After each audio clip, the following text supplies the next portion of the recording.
Hello, my name is Tom Wilkinson, and I'm a family doctor practicing in a rural community along the Chesapeake Bay, a few hours south of Washington, D.C.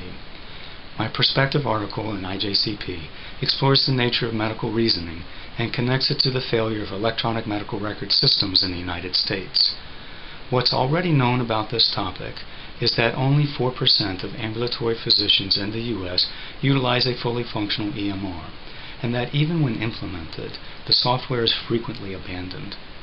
What's new in my article is the argument that EMRs have failed to establish themselves in an open market because they do not support the work that is actually performed during the provision of patient care. I began with an assessment of the evidential basis of medical science and find that its applicability to clinical practice is limited. I also note that patient care is a balancing between multiple competing objectives.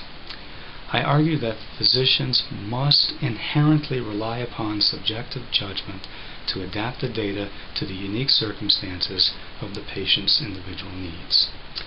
Further, I argue that medical decision-making is a diffuse process that is nonlinear, driven more by intention than by specific targets. I conclude that EMRs interfere with medical decision-making because they reflect the implicit assumption that patient care is constrained by algorithms and directly driven by data.